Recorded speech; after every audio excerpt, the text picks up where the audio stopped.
Hello दोस्तों, आपका स्वागत है आपके अपने चैनल एशियन साइंस क्लासेज में। आज हम पढ़ेंगे कंकाली संयोजी ऊतक। जैसा कि हम लोग पिछली वीडियो में पढ़ चुके हैं जंतु ऊतक के प्रकार। जंतु ऊतक कितने प्रकार के होते हैं? जंतु ऊतक 4 प्रकार के होते हैं। नंबर पहला उपकला ऊतक, नंबर दूसरा संयोजी ऊतक, नंबर तीसरा पेशीय ऊतक, नंबर चौथा तंत्रिका ऊतक। उपकला ऊतक हम लोग पिछले वीडियो में पढ़ चुके हैं।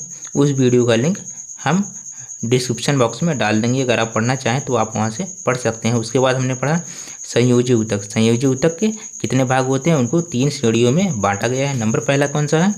तरल संयोजी ऊतक, नंबर दूसरा कंकाली संयोजी ऊतक, नंबर तीसरा है वास्तविक संयोजी ऊतक। और जैसा कि हमने बताया कि तरल संयोजी ऊतक भी हम लोग पिछले वीडियो में पढ़ चुके हैं। उस वीडियो का लिंक भी हम डिस्क्रिप्शन बॉक्स में डाल देंगे। आज हम पढ़ेंगे कंकाली संयोजी ऊतक। ठीक, चलिए वीडियो को शुरू करते हैं। कंकाली संयोजी ऊतक, यह ऊतक शरीर का अंतःकंकाल बनाता है। यह ऊतक शरीर का अंतःकंकाल बनाता है और भ्रूण के मध्य जनन स्तर से विकसित होता है। भ्रूण यानी कि भ्रूण का मध्य जनन स्तर यानी कि मीसोडर्म से विकसित होता है। ठीक, यह भ्रूण के मीसोडर्म यानी कि मध्य जनन स्तर से विकसित होता है। यह शरीर के विभिन्न अंगों को आधार प्रदान करता है। कंकाली संयोजी ऊतक निम्नलिखित 2 प्रकार के होते हैं। नंबर पहला उपास्थि या अस्थि। अस्थि और उपास्थि, बोन और कार्टिलेज। ठीक, तो आगे देखिए, सबसे पहले हम पढ़ेंगे उपास्थि यानी कि कार्टिलेज। उपास्थि से संबंधित प्रमुख बिंदु निम्नलिखित हैं। नंबर पहला है यह ऊतक उच्च कशेरुकियों का भ्रूणीय कंकाल बनाता है। कौन सा ऊतक? उपास्थि ऊतक उच्च कशेरुकियों का भ्रूणीय कंकाल बनाता है। यानी कि हम जैसे मनुष्य जो उच्च कशेरुकी है, हम जैसे मनुष्य या जानवर जो उच्च कशेरुकी हैं, उनका भ्रूणीय कंकाल यानी कि माँ के गर्भ में जो भ्रूण होता है, जो तीसरे महीने में जो भ्रूण बनता है, उसका कंकाल बनाता है कौन सा ऊतक? उपास्थि ऊतक। ठीक, तथा निम्न कशेरुकियों का मुख्य कंकाल बनाता है। निम्न कशेरुकियों का, जो निम्न कशेरुकी हैं, छोटे जानवर हैं, उनका मुख्य कंकाल बनाता है, यानी कि उनमें हड्डियाँ नहीं पाई जाती हैं। ठीक, आगे देखिए, यह एक सुदृढ़ परंतु लचीली ऊतक है। कौन सी ऊतक है? यह एक सुदृढ़ परंतु लचीली ऊतक है। आप अपना कान टच करिए, कान में देखिए एक प्रकार से आपको लग रही होगी जैसे कोई हड्डी हो, लेकिन ये एक मजबूत है परंतु लचीली ऊतक है और इनमें दबाव और तनाव को सहने की अत्यधिक क्षमता होती है। यही कौन सी है? ये क्या है आपकी? यही आपकी उपास्थि है। ठीक, जो कान में एक बोन आप देख रहे हैं, लेकिन ये बोन नहीं है, ये हड्डी नहीं है, ये आपकी है कार्टिलेज। ठीक, यही आपकी उपास्थि है। ठीक, आगे देखिए, उपास्थि का निर्माण कॉन्ड्रोब्लास्ट नामक कोशिका द्वारा होता है। उपास्थि का निर्माण किस कोशिका द्वारा होता है? कॉन्ड्रोब्लास्ट नामक कोशिका द्वारा होता है। ठीक, आगे देखिए, उपास्थि की संरचना 3 घटकों द्वारा होती है। एक आधार द्रव्य, दूसरा पेरिकांड्रियम, तीसरा कॉन्ड्रोसाइट। और कॉन्ड्रोसाइट क्या है? कॉन्ड्रोसाइट उसकी कोशिका है। आधार द्रव्य, आधार उसका एक पदार्थ है। ठीक, उसका एक बेसिक पदार्थ है। और पेरिकांड्रियम के द्वारा उपास्थि, पेरिकांड्रियम एक झिल्ली है जो उपास्थि को घेरी रहती है। ठीक, आगे देखिए, उपास्थि का आधार द्रव्य कांड्रियन नामक प्रोटीन से बना होता है। उपास्थि का जो आधार द्रव्य है वह कांड्रियन नामक प्रोटीन से बना होता है, जिनमें श्वेत कैलोजन तंतु और पीले लचीले इलास्टिक तंतु उपस्थित होते हैं। उपास्थि सुदृढ़ आवरण से घिरी रहती है, जिसे पेरिकांड्रियम कहा जाता है। उपास्थि जो है जिस आवरण से घिरी रहती है उसे पेरिकांड्रियम कहा जाता है। आगे देखिए, आधार द्रव्य के अंदर ही छोटी छोटी गोल अथवा अंडाकार सी गर्तिकाएं यानी कि गड्ढे होती हैं, जिन प्रत्येक गर्तिका में एक या एक से अधिक कॉन्ड्रोसाइट कोशिका पाई जाती है। प्रत्येक गर्तिका यानी कि प्रत्येक गड्ढे में एक या एक से अधिक कॉन्ड्रोसाइट कोशिका यानी कि वह कोशिका जिससे उपास्थि का निर्माण होता है। ठीक, वही कोशिका पाई जाती है जो कांड्रियन का श्रावण करती है, यानी कि आधार द्रव्य का श्रावण करती है, उस पदार्थ का श्रावण करती हैं जिससे होकर आपके उपास्थि का निर्माण होता है। ठीक, इन कोशिकाओं में विभाजन की क्षमता होती है। किस कोशिकाओं में? कॉन्ड्रोसाइट कोशिकाओं में विभाजन की क्षमता होती है। ठीक, आगे देखिए, उपास्थि के प्रकार, टाइप ऑफ कार्टिलेज। उपास्थि निम्नलिखित 4 प्रकार के होते हैं। नंबर ए है आपका प्रभासी उपास्थि। यह उपास्थि सबसे अधिक लचीली होती है। यह उपास्थि जो है सबसे अधिक लचीली होती है। यह कहाँ पाई जाती है? आपकी पसलियों में पाई जाती है, श्वास नली की दीवार में पाई जाती है, टांगों की अस्थियों में पाई जाती है, कंठ आदि में पाई जाती है। ठीक, यह उपास्थि कहाँ पाई जाती है? पसलियों में। ये जो आप पसली के बीच बीच में जो आप ब्लैक कलर का देख रहे हैं, ये जो आप ब्लैक कलर का देख रहे हैं, ये क्या है? यही आपका उपास्थि है। जो ब्लैक कलर की संरचना है ये आपकी उपास्थि है। ठीक, ये बहुत अधिक लचीली होती है। ठीक, पसली यानी कि जो आपके सीने हैं, सीना जो चेस्ट है उसमें जो पसलियाँ होती हैं यही हैं। ठीक, आगे देखिए, श्वेत तंतु में उपास्थि। ये उपास्थियाँ कशेरुकियों के मध्य, ये उपास्थियाँ यानी कि ये उपास्थियाँ रीढ़ की हड्डी के मध्य, ये कौन सी हड्डी है? आपकी रीढ़ की हड्डी। कशेरुकियों यानी कि रीढ़ की हड्डी। ठीक है, उसका अलग नाम है रीढ़ की हड्डी के मध्य स्थित अंतराकशेरुकी गद्दियों, अंतराकशेरुकी गद्दियों, हड्डियों, रीढ़ की हड्डी के मध्य एक गद्दी है। देखिए बीच बीच में, ये क्या है? ये कौन सी गद्दी है? अंतराकशेरुकी गद्दी। ठीक, इंटरवर्टिब्रेल डिस्क, इंटरवर्टिब्रेल डिस्क, ये देखिए इंटरवर्टिब्रेल डिस्क, इसमें ये भी जो है, ये जो है श्वेत तंतु में उपास्थि से बना होता है। योम स्तनियों की श्रोणि मेखला, योम स्तनियों की श्रोणि मेखला, ये जो है श्रोणि मेखला के प्यूबिक सिम्फाइसिस, प्यूबिक सिम्फाइसिस में भी कौन सी उपास्थि पाई जाती है? श्वेत तंतु में उपास्थि पाई जाती है। ठीक, श्रोणि मेखला के प्यूबिक सिम्फाइसिस में ये कौन सी है? ये जो कि जो वाइट कलर का जो बीच का ये पार्ट है, ये कौन सी है? Pubic symphysis. ठीक, प्यूबिक सिम्फाइसिस, इसका नाम है प्यूबिक सिम्फाइसिस। ये भी श्वेत तंतु में उपास्थि से बना होता है। ये आपके कमर का भाग है। ठीक, ये आपके कमर का भाग है। आगे देखिए, लचीली तंतु में उपास्थि। ये नाक के सिरे पर एपिग्लास्टिस एवं कान के पिन्ना आदि में पाई जाती है। नाक के सिरे पर, ये नाक के सिरे पर एपिग्लास्टिस और कान के पिन्ना आदि में पाई जाती है। जो कान का आपका ऊपरी भाग है, इनमें भी लचीली तंतु में उपास्थि पाई जाती है। यही है आपका लचीली तंतु में उपास्थि। देखिए ये पूरा जो कान का भाग है, इनमें जो हड्डी टाइप का आपको दिख रहा है, यही आपका पूरा उपास्थि है। ठीक, आगे देखिए, कैल्सीफाइड उपास्थि। मेढक यानी कि हम मनुष्य या मेढक जिनमें रीढ़ की हड्डी पाई जाती है, उनकी अंश मेखला की सुप्रा स्केपुला, अंश मेखला की सुप्रा स्केपुला एवं श्रोणि मेखला की प्यूबिक हड्डियां इसी उपास्थि द्वारा निर्मित होती है। किस उपास्थि द्वारा? कैल्सीफाइड उपास्थि द्वारा निर्मित होती है। यानी कि हमारी जो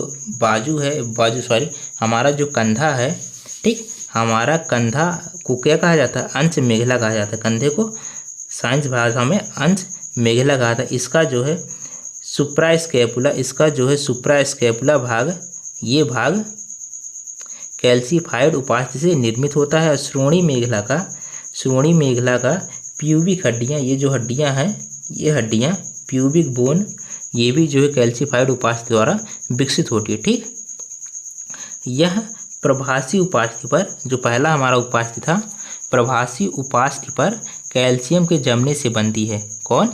कैल्सीफाइड उपास्थि जो है प्रभासी उपास्थि पर कैल्शियम के जमने से बनती है। कैल्सीफाइड उपास्थि प्रभासी उपास्थि पर कैल्शियम के जमने से बनती है। ठीक, आगे देखिए, आगे हम पढ़ेंगे अस्थि। अस्थि से संबंधित प्रमुख बिंदु निम्नलिखित हैं। ठीक, नंबर ए, अस्थि एक दृढ़ संयोजी ऊतक है। कैसा ऊतक है? अस्थि एक दृढ़ संयोजी ऊतक है। योम उच्च कशेरुकियों में यह ऊतक शरीर का मुख्य अंतःकंकाल बनाता है। उच्च कशेरुकियों में यह ऊतक शरीर का अंतःकंकाल बनाता है। यह शरीर का एक निश्चित आकार प्रदान करता है, शरीर को एक निश्चित आकार प्रदान करता है। योम मांसपेशियों को आधार स्थल प्रदान करता है। हमारे जो मांस हैं उनको आधार स्थल प्रदान करता है। ठीक, नंबर बी, भ्रूण के मध्य जनन स्तर यानी कि मीसोडर्म की अस्थि कोशिकाएं, मीसोडर्म की अस्थि कोशिकाओं का दूसरा नाम क्या है? ऑस्टियोसाइड ही अस्थि का निर्माण करती हैं। भ्रूण की मध्य जनन स्तर यानी कि मीसोडर्म की ऑस्टियोसाइड कोशिका अस्थि का निर्माण करती है। ठीक, इन कोशिकाओं में विभाजन की क्षमता नहीं होती है, लेकिन जो है उपास्थि की कोशिकाओं में विभाजन की क्षमता होती है। ठीक, नंबर सी देखिए, अस्थि के आधार द्रव्य को औसीन कहते हैं। अस्थि के आधार द्रव्य को औसीन कहते हैं। आधार द्रव्य का लगभग 62% भाग अकार्बनिक और 38% भाग कार्बनिक पदार्थ का बना होता है। ठीक, इनमें कैल्शियम और मैग्नीशियम के लवण एकत्र होने की वजह से ये कठोर हो जाते हैं। अस्थियाँ हमारे बोन, हमारी हड्डियाँ कठोर हो जाती हैं इनकी वजह से, कैल्शियम और मैग्नीशियम के लवण के एकत्र होने के कारण। ठीक, कैल्शियम, शरीर में फास्फोरस की मात्रा सबसे अधिक हड्डियों में पाई जाती है। यहाँ पे देखिए, हमारा जो ऑस्टियोसाइड है, कौन सी कोशिका है?